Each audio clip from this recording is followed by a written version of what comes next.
चंद्रकारं सदा वसन्तं हृदयारविन्दे भवं भवानी सहितं नमामि करारविन्देन पदारविन्दे मुखारविन्देन विनयसहितं वटस्य भद्रस्य पुण्यशयनं बालमुकुन्दं मनसा स्मरामि गोकुळीच्या सुखांत पार नाही लेका बाळकृष्ण नंदा घरी आनंद अंडरणारी गुडिया तोरणे करते कथा गाती गाणे बाळकृष्ण नंदा घरी आनंद अंडरणारी तुका म्हणे छंदे येणे मोहिले गोविंदे बाळकृष्ण नंदा घरी आनंद अंडरणारी तुका म्हणे छंदे येणे मोहिले गोविंदे बाळकृष्ण नंदा घरी आनंद नरणारी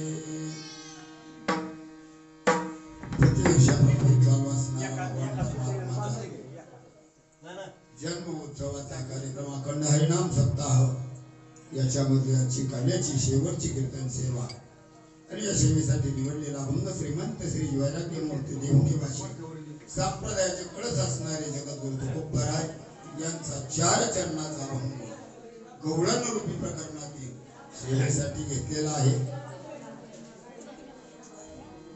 तुकोबराया या अभंगाद्वारे गोकुळातील परमात्म्याने केलेल्या लीलेचं महत्व सांगतात। गोकुळीच्या सुखा अंत पार नाही बाळकृष्ण नंदा घरी आनंद अंडरणारी पांडुरंगा करो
कीर्तन सेवेसाठी निवडलेला अभंग तुकाराम महाराजांच्या गवळणी प्रकरणातील अभंग आहे।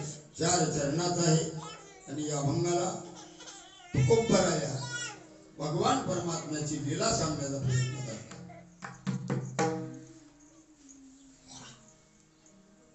भगवान परमात्म्यानं अवतार घेतला 8वा अवतार देवानं जगाच्या कल्याणासाठी घेतला। ऋषीमुनींच्या सर्वांच्या उद्धारासाठी घेतला, भक्तांचं रक्षण करण्यासाठी घेतला आणि म्हणून देव मनाने येत नसतो, मला देवाला आणावं लागतं। संत महात्मे आपण होऊन येत असतात।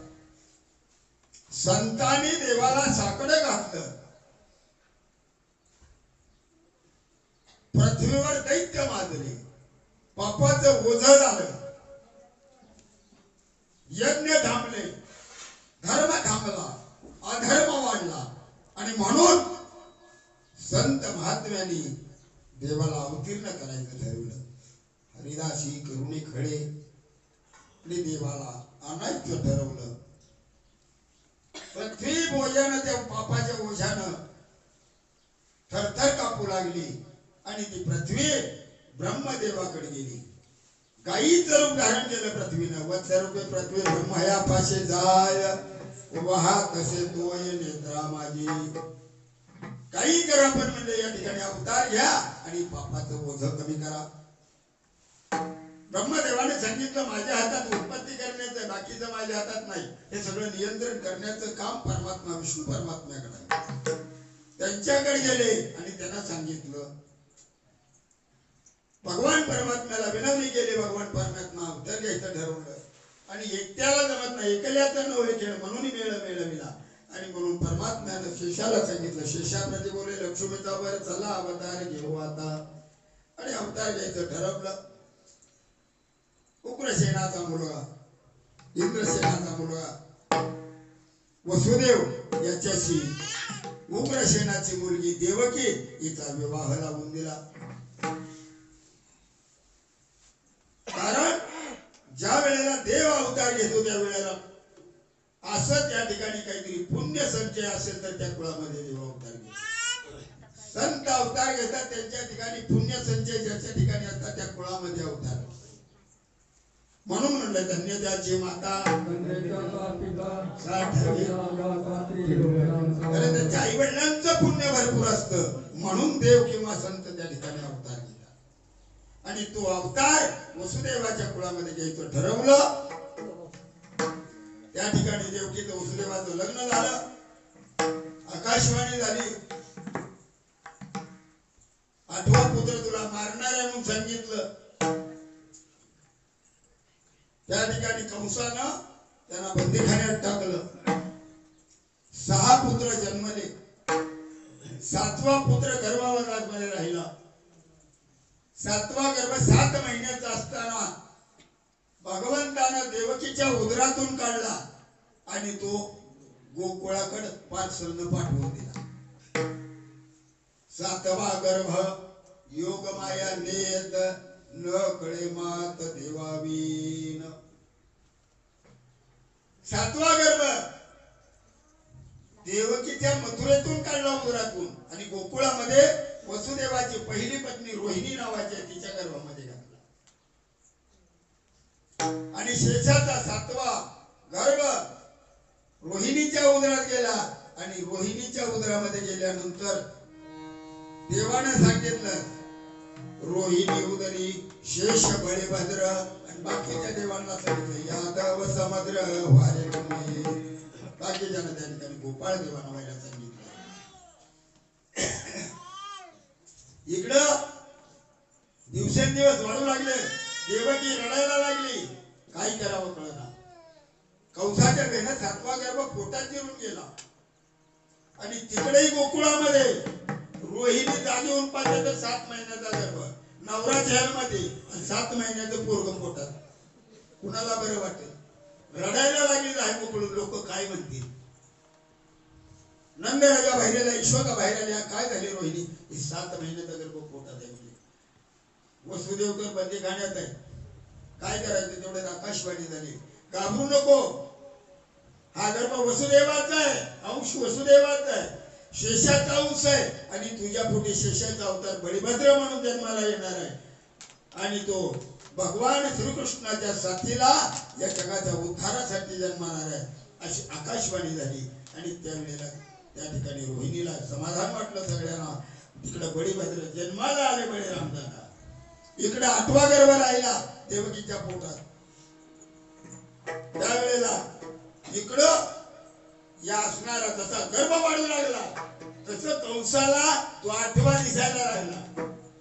का तरी तोंडात घालायचं म्हणलं तरी 8वा दिसायला लागला. पाणी प्यायला तर तांब्यात पाण्यामध्ये 8वा दिसायला लागला. दचकाय लागलं. जसं त्या औरंगजेबाला धनाची संतांची पाण्यात दिसत होते गुढी तसं याची अवस्था झाली. काही कळना झालं. 9 महिने 9 दिवस पूर्ण झाले. भगवान परमात्मा आकाराला आले. आल्यानंतर बंदी शाळेमध्ये देव जन्माला आले. आल्यानंतर रडायला लागले. त्यावेळेला देवकी जागी झाली. पाहते तर कुशीमध्ये बाळ आहे आणि बाळ आहे. पाहिल्यानंतर वसुदेवाला उठवलं. दोघांनी पाहिलं. मुलगा झाला. रडायला लागली दोघं. 8वं पोरग झालंय. हे मारणारा दाबून बाकीची 6च्या 6 मारली. 7वं पोटात चिरून गेलं. 8वं बी आता मारून टाकणार. काय करावं कळना. तेवढ्या त्या भगवान परमात्म्यानं 8 वर्षाच्या मुलाचा अवतार घेतला. 8 वर्षाचं पोरग त्या ठिकाणी तयार झालं आणि त्यानं सांगितलं बाबा काय रडतंय. अरे तुला मारणार आहे तू कोण. म्हणला तुमचा पोरगा आता झालेलो. म्हणजे बोलत असतं काय तर मारे.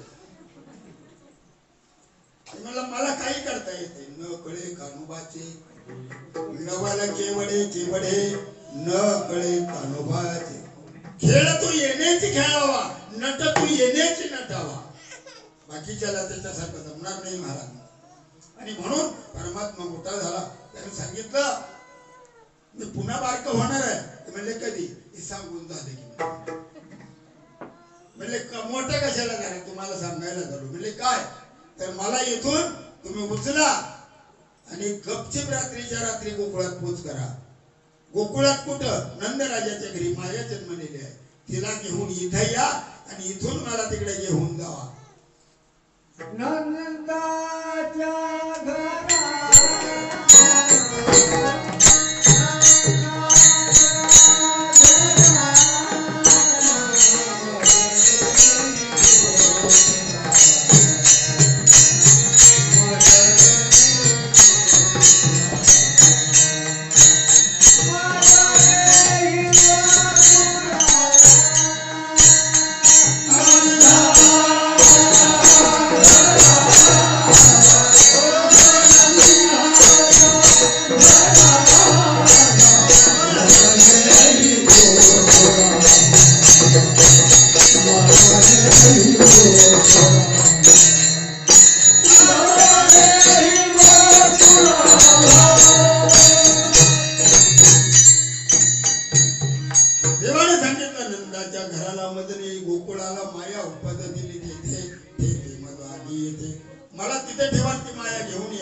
वसुदेव निघाले. दरवाजे आपोआप उघडले. साकड्या आपोआप सुटल्या. कालवा करू नका. वसुदेव दरवाजाच्या बाहेर गेले. दोधारी पाऊस चालू आहे. लेकरू पाण्यात भिजल. पाऊस आलाय. काय करावं कळेना वसुदेवाला. जवळ काही नाही. टोपलीमध्ये उघडं लेकरू ठेवलेलं आहे. तेवढ्याच बळीराम दादाला फोन केलाय भगवान परमात्म्याने. कुठं आहे म्हणजे हाय की गोकुळात. निवांत बसलाय. काय वाटतंय का तुला. इथं बाप भिजायला लागलाय. मी भिजायला लागलोय आणि कुशात छत्री घेऊन ये. बळीराम दादा म्हणजे आपलं कामच आहे. पहिले बी अवतारात असं शालू केलंय. आता मोठा झालो तरी मी तसलोच आहे म्हणला. त्याचा तर रूप आहे म्हणला. उठलं आपलं तिथून सळा सळा करीत यमुनेतून आपला होता तो शेषाचा अवतार घेतला. पाण्यातून इकडं आलं आणि वसुदेवाचा एक पाय बाहेर आहे. एक पाय उमरेच्या आत आहे. कसं बाहेर जावं म्हणतो तो शेष आला आणि कमरेला 2 येटाळ मारलं वसुदेवाच्या आणि फणा काढला आणि टोपलीवर धरला. वसुदेवानं वर पाहिलं. आधी छत्री मला चला आता गाव. निघाले वसुदेव. यमुना कुडुंब भरलेली आहे. यमुनेला आज्ञा केली ताबडतोब बाजूला हो. माझ्या बापाला वाटतं ते म्हणजे असं नाही दर्शन दिल्याशिवाय लागते. असं म्हणत म्हणत वसुदेव पाण्यात शिरले. कमरे इतकं पाणी, छाती इतकं पाणी, तोंडात पाणी चाललं. देवाने सांगितलं माझ्या बापाच्या पाण्यात तोंडात पाणी चाललंय बाजूला हो. ती म्हणली आधी मला दर्शन दे. यमुने सांगायला वेळ नाही. यमुनेनं त्या ठिकाणी दर्शन घेण्यासाठी वर येऊ लागली. देवानं पाय काढला. अंगुष्ठ पाण्यात बुडवला. यमुना भांगली. वसुदेव गेले. देवकी त्या असणाऱ्या यशोदेच्या महालामध्ये गेले.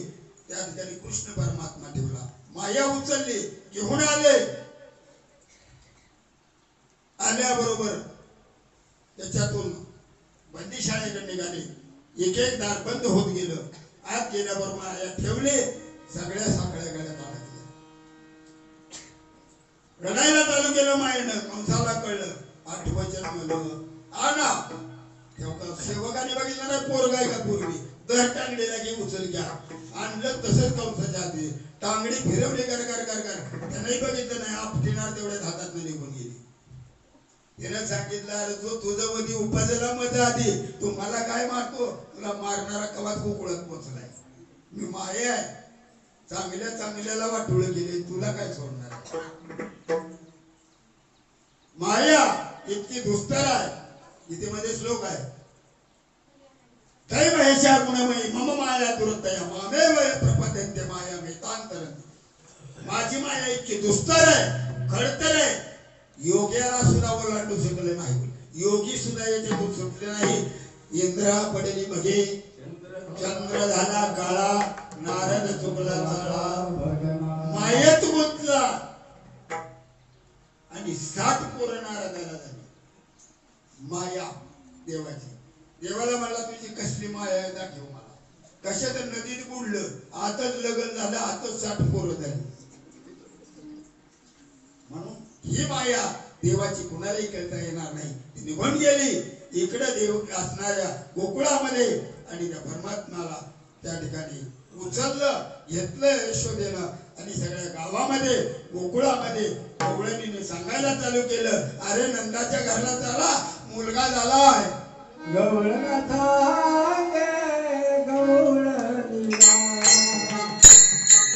गवळणीला गवळनाथा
पुत्र झाला यशोदेला एक दहावी एकी पडी एक वाटी सुंट वडी वाने घेऊन या ती नंदागरी झाली दाटी. सगळ्या गोवळणी गोळा झाल्या घरोघर गुड्या उभारल्या तोरण उभा केली तोरण घराला लावली कथा कीर्तन चालू झाली. जिकडं पाहावं तिकडे आनंद झाला इतका आनंद झाला की तुकाराम महाराजांनी अभंगाच्या पहिल्या चरणात सांगितलं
लहान असणारा परमात्मा हळूहळू मोठा होऊ लागला.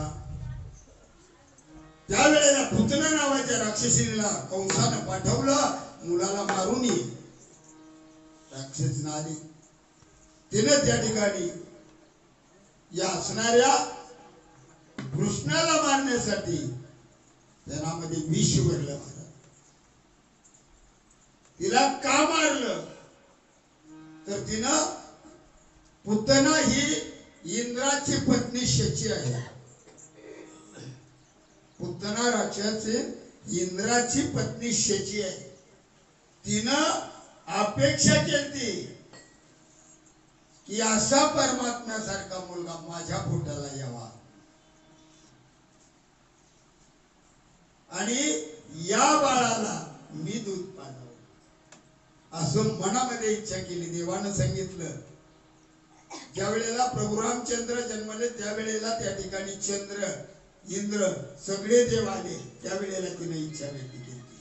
पण देवाने सांगितलं या अवतारात नाही, पुढच्या अवतारात तुझी इच्छा पूर्ण करेल, पण तुला राक्षसीन व्हावं लागेल. कारण आधी 2 आई आहेत त्या, पुन्हा तिसरी तुला कुठे घेऊन बसवा. मग तिने त्या ठिकाणी काही कर पण माझी इच्छा पूर्ण कर म्हटल्यावर त्या ठिकाणी पुतनेच्या रूपाने शची जन्माला आली. त्यामध्ये विष भरलं. मारण्याच्या रूपाने त्या ठिकाणी आली. पण त्या ठिकाणी पुतनातलं विष देवानं प्राशन केलं, दूध प्राशन केलं, तिची इच्छा पूर्ण केली आणि तिला त्या ठिकाणी उद्धरून मुक्त केलं. महाराज ज्ञानेश्वरी मध्ये माऊलीने एक सुंदर ओवी लिहिली. वा सनकादिकाचे निमाने साईंचे सरसो केला पुतने, जी विषाची स्तनपाने मारू आली. जी विष तनामध्ये भरून त्या ठिकाणी मारायला आली तिचा तो उद्धार केला. सनकादिक मुनींना जी मुक्ती लाभली ती तू त्यांनी त्या ठिकाणी साईचे पद प्राप्त करून दिलं देवा. त्यानंतर अनेक त्या ठिकाणी असणारे राक्षस आले, त्याला मारू लागले. कुणाचाही काय झालं ना, शेवटी भगवान परमात्म्याला मारण्यासाठी कंसाने विचार केला तर कुणाला पाठवावं. एक महाबळ नावाचा राक्षस होता. त्या महाबळ राक्षसाला सांगितलं तू जातो का? ती म्हणला जातो. पण चांगल्या चांगल्याचा काठा निघाला. म्हणला तुला माघारी येशील म्हणून काय करणार, आपल्याला काय होत नाही म्हणला. ती म्हणला कसं काय? मला मारितच नसतो म्हणला. इतका आत्मविश्वास, मला माहिती आहे म्हणलं आपल्यावरती मारितच ना आपल्याला. हा हानील आदू करेल पण जीव मारित नाही मला. ते म्हणलं कसं काय? ती माझी मलाच माहिती आहे. बाकीच्याला कुणालाही मारेल, जीव मारून तिथं त्याला काटा करेल, पण मला जीव मारित नाही. मग आपल्याला बक्षीस द्यावं लागेल म्हणला काहीतरी. ते म्हणला अर्धे राज्यच मथुरेत पण त्याचा काटा काढून जातो. बघ नाही तर म्हणला ही बाकीची गेली बघ केशी ह्याच्यासारखं व्हायचं काय म्हणलं आपल्याला मारित नाही ती मला माहिती आहे. घेतलं ना आला तिथनं निघाला, विडा उचलला घेतला निघाला.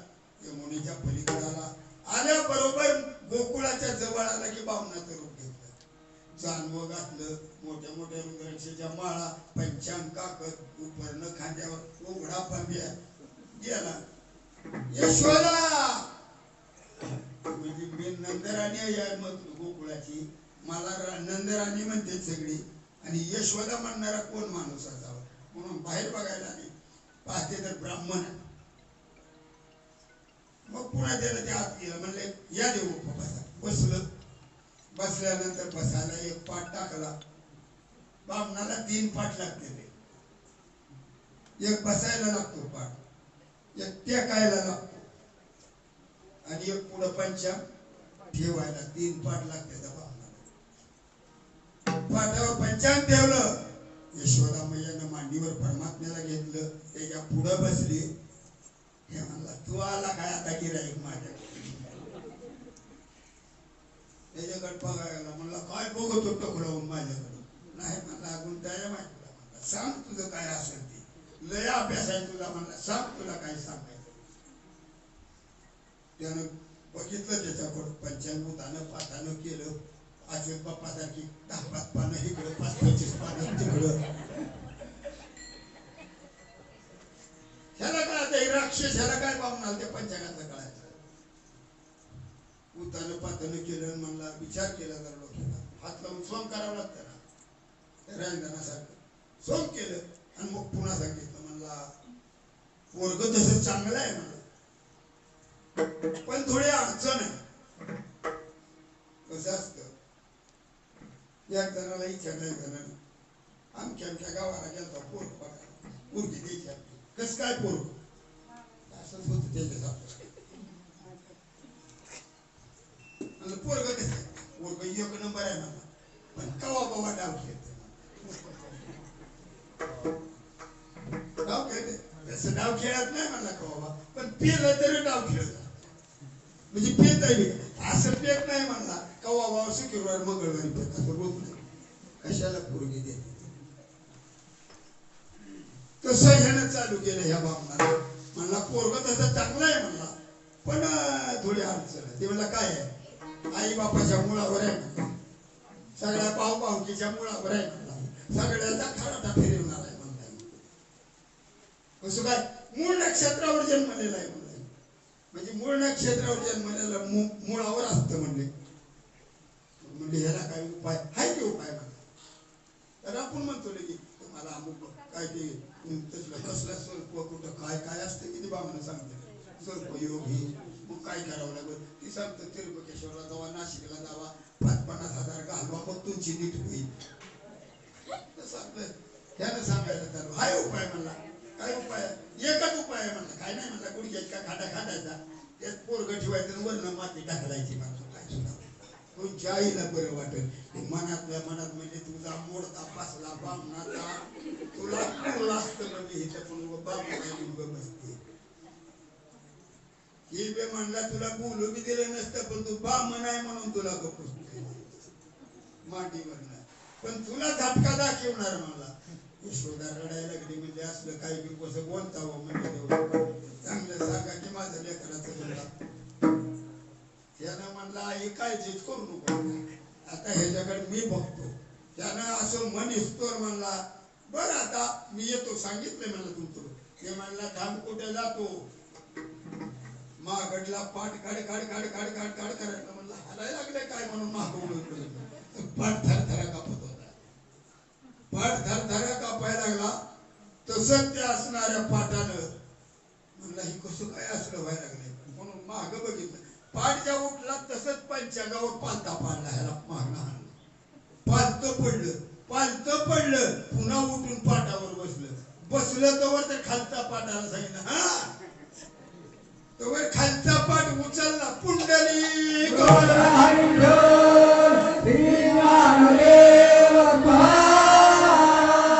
तसाच बामण उचलला आणि वर मारवाला खडकवून खाली आपटीला ते म्हणला बापो ते म्हणला मारीत नाही तू बामण आहेस काळजी करू वरनच खाली आपटीलं तसं म्हणला इथं काय खरं नाही लागलं बोंबलायला मस्तकाला लागलं खाली आपल्याला कोबाडलंच कलं लागलं वाटायला बोंबलायला त्या करून बोंब लागलं तेवढ्यात ती म्हणला देव म्हणला किचन मध्ये म्हणला बंद करा चपात्या करायच्या आता कीर्तन संपत आले का मग ये इकडं म्हणलं पण ते लगेच असं करीत बोला देवा म्हणला काय आज्ञा काय नाही म्हणला शिरतेच्या तोंडात ते बोंबलत होता आकच तोंडात गेली त्याला उई बी करायला ना कुई बी करायला लागलं बामण पळायला इकडे पळ तिकडे पळ निघालं चौकटीच्या बाहेर तिथं पाठावर वाटा उभा केलेला पाठ्याला म्हणलं हा दोघं सगळंच त्या पाठा उठला का नाही पाठा पुन्हा वर वाटा पाठीत मागणं दिला मागणं वर वाटा घाट नाही बी ना तोंडात बेल न शिरलेलं नाही काय करावं कळ ना लागलं पळायला आलो कुठं बाहेर आलं अंगणात आलं पहिला अंगणात कलवड होतं गौऱ्याचं लिपल्यानं त्यानं तिथनच म्हणला काय तोंड हात करून बसला वरनं लिपलंय बाबा आहे तुला गौऱ्या म्हणल्या तुमची आज्ञा ती म्हणला कसं तुम्ही माणसाल तसं त्या कलवरच्या पाकरनं फुटला का नाही आपोआप आजली फुटली त्या गवऱ्या सुटल्या आगी मावळ उठल्या सई तोंड जोडपिलं पांड जोडपिली मागलं पुढलं गवऱ्याने हानू हानू बेजारी केली सगळी तिथं म्हणला काही खरं नाही आता इथनं पळून गेलं पाहिजे अंगणातनं कोश्या खावला लागला पळायला बाज होते अंगणात बाज ती म्हणली जय हरी म्हणला जय हरी कुठं म्हणलं मथुरेला जायचं नसतंय म्हणले अजून कुठे भागले तशीच बाज आडवी आली म्हणलं असं करू नको पाया पडतो बाजूला हो अजिबात नाही म्हणली इकडून जाईल तिकडे पळाला की ती सूर धरलेवणी फाटी धरलेवणी बाज तिकडे सरकायची इकडे पळाला की इकडे सरकायची अंगणातनं बाहेरच जाऊ दिला म्हणला तूच लय शेणी आहे काय पट्टे जातच असतो म्हणला ज्याच्यामधनं सुंभातनं सुळकाटी मारली का नाही तू हातारेन पंचांग इकडंच राहिले माचव्यात अडकून जाण वबी तुटलं आणि सळनळीत बाबा बाहेर निघाला पाम सुंभात त्या पळाला म्हणता का नाही मथुरेत गेला नदीवर पलीकडे तिकडल्या बाया पाण्याला येत होत्या घागरीहून आता का बाया म्हणजे आपल्या जैनाचं कोण आहे म्हणजे जैनाचा देव आलाय तसंच पळत गेलं कंसाच्या दरबारात गेलं आणि दरबारात जाऊन मला महाराज म्हणला कुठले आहेत महाराज तुम्ही कुठले महाराज म्हणला महाराज नाही महाबळ आहे आणि म्हणला असं कसं म्हणला काय बी होतंय कसं बी होतंय नेमकं झालं काय सांगू म्हणला एक सांगाय काय बी होतंय तिथं म्हणला नका आपल्याला उगा बामणाचं रूप घेतलं म्हणून तुम्हाला म्हणलं नाही का मला जीव मारित नसते म्हणला बामण होतं पण वाचून आपलं काही खरं नाही इतकी त्या महाबळाची फजिती केली कृष्ण हळूहळू देव मोठा होऊ लागला मोठा झाला हळूहळू रांगायला लागला कसा रांगायला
टाकल्याबरोबर बळीराम दादा म्हणला हे काय करतो कुठं काय केलं मला काय खाल्लं आई सुद्धा नाही माझ्या देखत आता मातीचा चालेल मला असं केलं खाल्ली का अजिबात नाही मला लबाड बोलतो माझ्या देखत तोंडात बोकणा टाकला मला असं करून बाक करून मातीचा नाही म्हणतो म्हणला खाल्ली माती थांब म्हणला ईश्वर मला सांग म्हणला नाही खाल्ली तर सांगा म्हणला लबाड बोलतो म्हणला नको माझ्यावर आळी घेतो म्हणला का सांगता तुला सांगा म्हणलं बळीराम दादा गेला यशोदा मैया म्हणजे काय झालं बळीराम काय नाही म्हणला माती खाल्ली कृष्णाला आई गाई नाही म्या खाली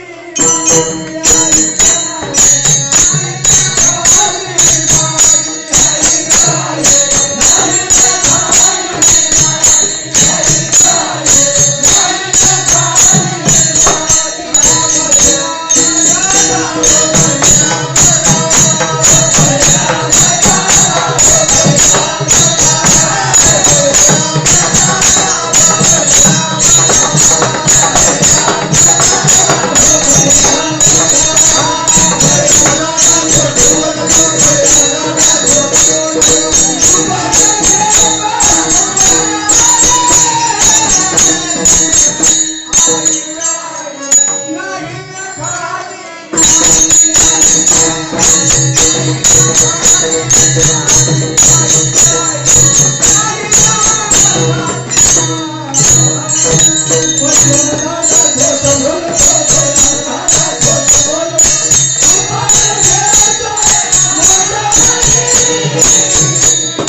यशोदा मैया बाहेर आली काठी घेऊन कृष्णाचा हात धरला.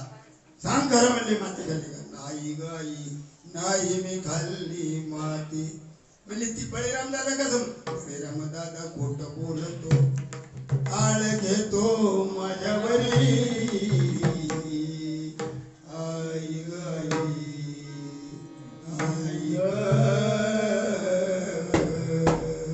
आई ग आई, नाही मी खाल्ली. खरं सांग म्हणून आ कर म्हणून सांगितलं यशोदा मैयानं. आत वाकून पाहिलं, तोंडात आ केला. अनंत ब्रह्मांड उदरी हरिहा बालकंदावरी. नवल केवढे केवढे न कळे कानोबाचे पुढे. काय केल्याबरोबर यशोदा मैयानं त्याच्या तोंडात पाहिलं, माती खाल्ली का म्हणून. आत एक कृष्ण, आत एक यशोदा, आणि त्याच्या कानाला धरून विचारते खरं सांग माती खाल्ली का? यशोदेला चक्कर जात. पुन्हा एक खाली पडली, पुन्हा फुटली. म्हणलं आई आई आई काय झालंय? पुन्हा यशोदा म्हणली मी कुठं आहे? म्हणलं इथंच आहे. असं करीत करीत कृष्ण परमात्म्यानं पूर्ण ब्रह्मांड आपल्या उदरामध्ये आईला दाखवलं. एके दिवशी पुन्हा आत गेलं. आत खेळत खेळत खेळत खेळत यशोदा मंथन करू लागली.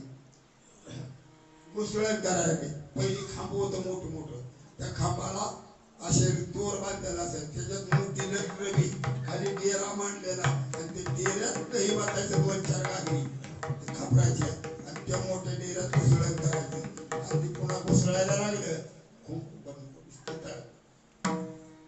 घुसळायला लागलं की आवाज यायचा, घुम घुम घुम घुम आवाज यायचा. ती जवळ आलं. मला आई मला ती देखी. ती म्हणली काय? थांब लागले कुसळ होती. मग लोणी निघाल्यावर लोणी नका म्हणला मला. मग ती दे. ती म्हणली दही द्यायचं काय? ती म्हणला दही नाही, ती दे. ती म्हणली काय ताक देऊ काय? ती नका ताक, ती दे. ती म्हणला काय? यशोदा म्हणली काय देऊ? ती म्हणला गुम गुम वाजते. बाजूला म्हणली काय बी मागवतोच म्हणजे तसलं द्यायला येत असतं काय? पटे घेतच असतो म्हणला. यशोदा मैयानं घुसळण केलं. लोणी वर आलं. लोणी पाणी गार टाकलं. लोणी घट्ट झालं. टाकल्याबरोबर त्या ठिकाणी पाणी टाकलं. काढायला भांडा नाही गेली का? त्यावर ह्या बापानं कोशा खावला. कोशा त्या रवीला धरलं, वर चढलं, आणि वरणाच्या मुटका टाकला म्हणता का नाही. लोणी सगळ्या माळवात आला. ताक सगळं खाली सांडून वाटलं झालं. आणि हे पुन्हा अर्धा राहिला होता डेरा. ती खाली बसलं मांडी घालून आतमध्ये. बारका डेरा नव्हता. 4-5 घागरी आत बसायच्या त्या खापराच्या दही एवढा मोठा डेरा होता. आणि त्याने ही पिटकुलं बसले खाली मांडी घालून आत, आणि वर त्याच्या इथभर पुन्हा ताक ते घुसळलं. यशोदा आली म्हणली कुणी सांडलं बरे? वर मी सगळं लोणी गेलं. आणि नेमकं कुणी केलं? आणि कृष्ण कुठे गेला? बाहेर इकडं तिकडं आली. हुडकी ती कुठं दिसना. हिला विचार, तिला विचार, तिला विचार, तिला विचार, प्रत्येकाला विचारायला लागली. काय म्हणायला लागली? कृष्ण देखील माझा कृष्ण पाहिला का कुणीतरी सांगा हो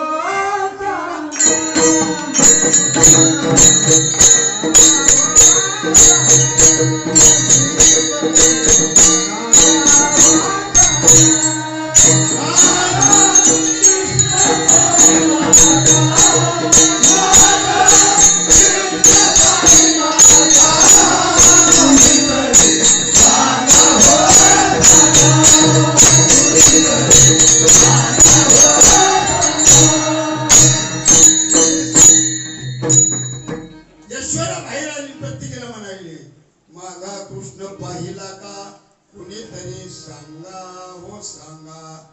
इकडं तिकडं बघितलं कुठे दिसत नाही. गेला असं खेळायला म्हणजे कुठतरी जाऊ बापडी. आली घरात. त्या डेऱ्यापाशी आली. म्हणजे हाय तेवढं तरी लोणी काढावं. हातात भांडे घेताना असं केलं. हात जावळातच अडकला. ती म्हणली शेवाळे कसं काय आला त्याच्या डेऱ्यात? आजात दाबून धरलं तसंच उचललं तरी पिटकुलं वर. त्याला म्हणले कृष्णा ते मला काय आणि तू कसा काय पडला मला कोण म्हणलं पडला मग आज कसा उडी टाकली म्हणला मग आज कशी उडी टाकली हुडकीत होतो म्हणला म्हणला काय हुडकीत होता म्हणला गुम गुम असलं करामध्ये होतं महाराज बरेच दिवस गेले त्या ठिकाणी लहानाचा मोठा झाला खोडे करू लागला इतके खोडे करायला लागला सगळे दही दूध पाडून सांडून सगळे तो वाटोळा करायचा दररोज एका घरी जायचा आणि एका घरी जाऊन दररोज त्या ठिकाणी खोड्या करायचा चोऱ्या करायचा दूध घे सगळं सांडून टाकायचं एक म्हातारी जरा चरबट होती आमच्या मामीसारखी ये तुला दाखवते म्हणजे आता लय गावाचं सगळ्या मला खाऊन खाऊन कंटाळा माझ्या घराला ये तुला दाखवतेच म्हणजे आता हा तुला सोडीच नसते म्हणली आणि नेमकं काय केलं सुंदरात भांडी घाशीत होती आणि सौम्यातनं उतरलं पोरं घेऊन सगळं दही दूध खाल्लं लोणी खाल्लं आणि सुनात होती म्हणजे हिला सुद्धा बाहेर जाऊ देत नाही म्हणजे आता कसं येतो ही कडी लावली बाहेर अंगणात बसली समोरच्या घरापुढे येऊ दे म्हणजे ह्याला बघते आता त्यानं काय नाही आजच्या त्या ठिकाणी सगळं फोडलं आणि त्या सुनानं आपलं भांडी घासले आणि अशी पलगावर जाऊन आपली इतकी पडली दुपारच्याला हिनं घेतला लोण्याचा गोळा असा तिच्या तोंडाला खूप चोळला सुनाच्या आणि हळूच उतरलं कडी उघडली मागटली आणि मागुटनं बाहेर आला म्हणला जय हरी येऊ का मावशी म्हणजे तू का आला ते म्हणला मगाच आलो होतो म्हणजे आज गेलता अजिबात नाही मी कशाला जातोय तुम्ही बसला कडी बाहेर लावली मी कशाला आज जातोय तुझा बाराबाचा नाही म्हणजे तू खाल्ला चिरफोड नाही खरं तुझ्या शपथ मी आत गेलो नाही मला मी माहिकडून तर कधीच ना आता तर तुझ्या समोर आलोय म्हणला थांब बघते म्हणली कडी उघडली ही संगत तिच्या मागच उघडली कडी म्हणजे सगळं सांडलं ऐका आता मला काय माहिती कसं सांडलंय लोणी खाल्लं का मला मी कवा खाल्लं तिथं का तोंडाला माझ्या मला हे बघ म्हणला घरातच चोर असतात जरा हुडकावं लागतो लोकांवर आळ घ्यायचा नसतो मला की मला तुला काय म्हणायचंय चल म्हणला इकडी इकडी हे बघ म्हणते चोर हे म्हणली का ग घरात बसून म्हणली कुशल लोणी खाती आणि त्या पोरावर आम्ही आळ घेता म्हणली किती निकरू गुणाचा अजून आज सुद्धा आलं नाही म्हणली तुझ्या तोंडाला सगळ्या लोणी म्हणली हा मला काय माहिती म्हणजे लोकांच्या लेकराला असा आळ घ्यायचा तू घरातच चोरायची तो दाखविलं मन भरला म्हणून तर सांगतो मला आधी खरं खोटं बघत जाऊ या सुद्धा उडी होतं महाराज लई खोड्या करायचं खोड्या करता करता एके दिवशी काय झालं एका घरी गेलं घरात गेल्यानंतर म्हातारी जरा सरपटच होती ही गेली बाहेर फिरायला म्हाताऱ्याला म्हणजे उंबऱ्यात झोपायचं म्हणजे आजीबा दारात झोप आडकं झोपायचं म्हणजे कसा जातोय वनाडून आज जाऊन द्यायचं नाही मी बाहेरनं कडे लावते तुम्ही उंबऱ्यात झोपायचं दारात ते म्हणला पर ती जाईल बघा म्हणली मी आले शेजारीच्या तिकडे गेले की ह्या नाच्यात आला सगळं आतलं उठा ठेवा केला सगळा करायचा ते म्हातारा बाई जावं होईना जरा ताकूस करून शिळ तुकडं रातचं हांडलं तद्री आलेली म्हातारं गाड झोपलं होतं ते म्हणलं म्हाताऱ्याला उठवाय पाहिजे मला मग ह्याला आयडिया करावी काय नाही असला बरा मोठा डेरा होता टाकाचा दारी झोपला होता म्हातारा ग सासरा तयावरी आणून फोडीला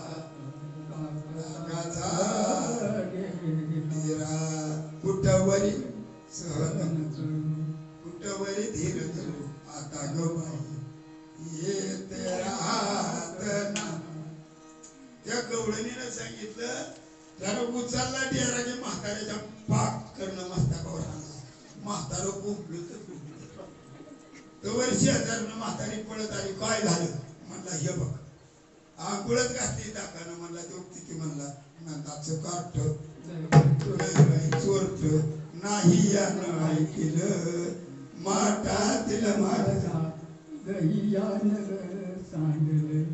बोललं म्हणले डेरा माझ्या मस्तकावर आणून मला काय करावं कळत. पुन्हा बाकीच्या कथा हे सांगायला वेळ नाही आपल्याकडे. अशा अनंत घोडे केल्या.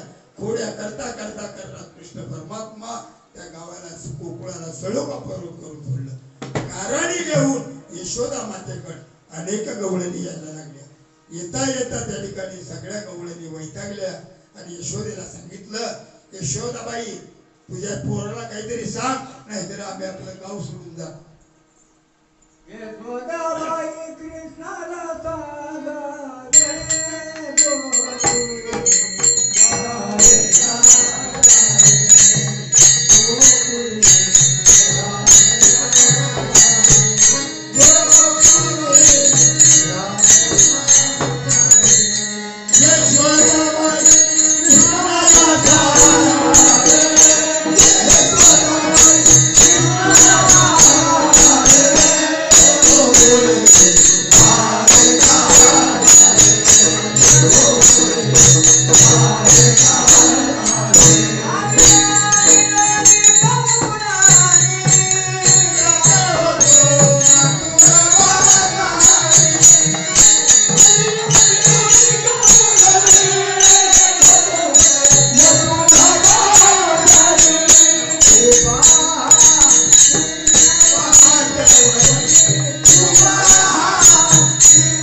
मथुरेला जात असताना तुझा कृष्ण आडवा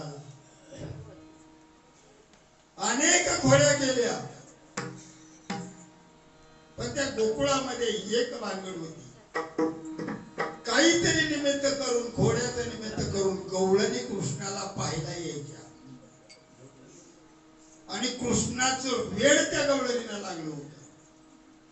काही निमित्त करायचं,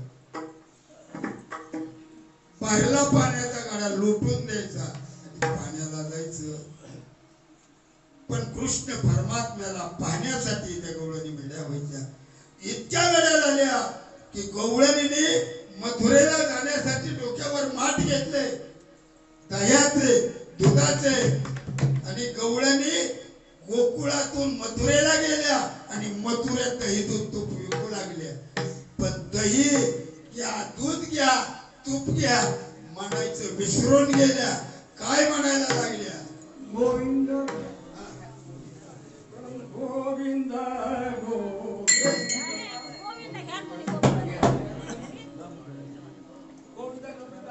गवळणी मथुरेला गेल्या आणि मथुरेत म्हणायला लागल्या, गोविंद घ्या कुणी, दामोदर घ्या गे, तव तव हासत मथुरेच्या गे. याच्यामध्ये गडिया माजारी कान्होबा उचंबळे गोरस, सांडेबाई दुडिया माजारी कान्होबा झाला भारी, उचंबळे गोरस सांडेबाई. गवळणी विसरल्या दही दूध घ्या म्हणायचं. का कुणी म्हणायचं कान्होबा घ्या, कुणी मुकुंद घ्या, कुणी मुरारी घ्या, कुणी हरी घ्या असं म्हणू लागलं. ते भाड विसरल्या.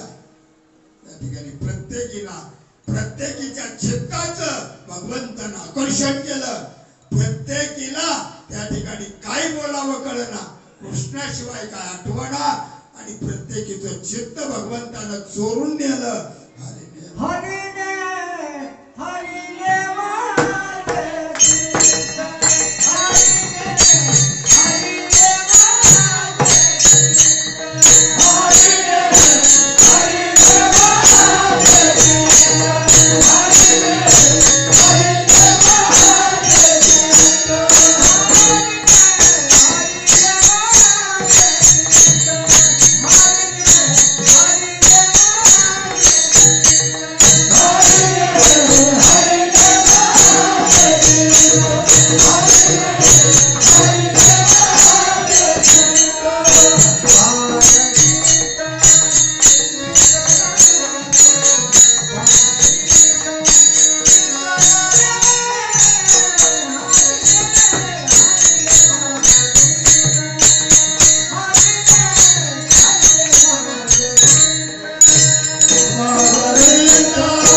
प्रदान केल्या अनंत त्या ठिकाणी असणाऱ्या सर्व गवळणी त्या असणाऱ्या कृष्ण परमात्म्याकडे आकर्षित झाल्या चित्त भगवंतानं मोहून टाकलं सगळ्याचं आणि प्रत्येक घरोघरी त्या भगवंताच्या चिंतनानं अनेक त्या ठिकाणी असणाऱ्या सर्व त्या गवळणी गोकुळ मोहून गेलं आणि त्या सर्व गोकुळात जिकडं पाहावं तिकडं आनंदी आनंद झाला उड्या उभ्या केल्या तोरणं बांधली कथा कीर्तन चालू झाली गाणी म्हणू लागली आणि अशा पद्धतीनं करती कथा गाती गाणी बाळकृष्ण नंदागिरी आनंदल्या नरणारी तुका म्हणे छंदे मन मोहिले गोविंदे बाळकृष्ण नंदागिरी आनंदल्या नरणारी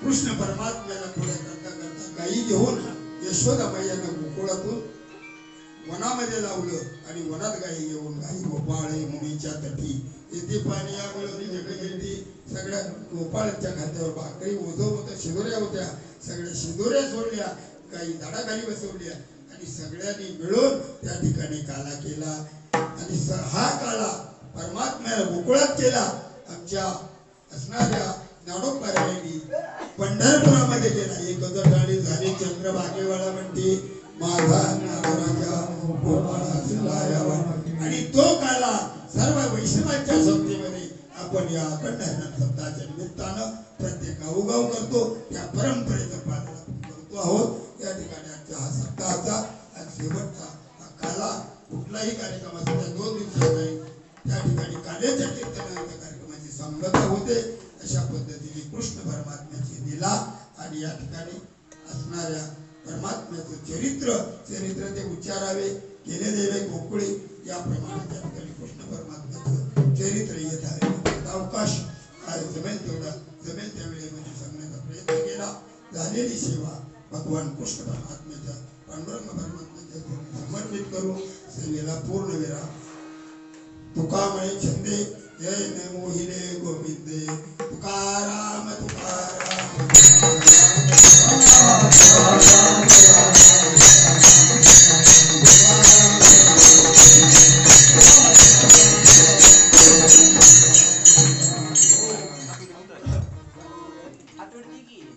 मुखामध्ये खापर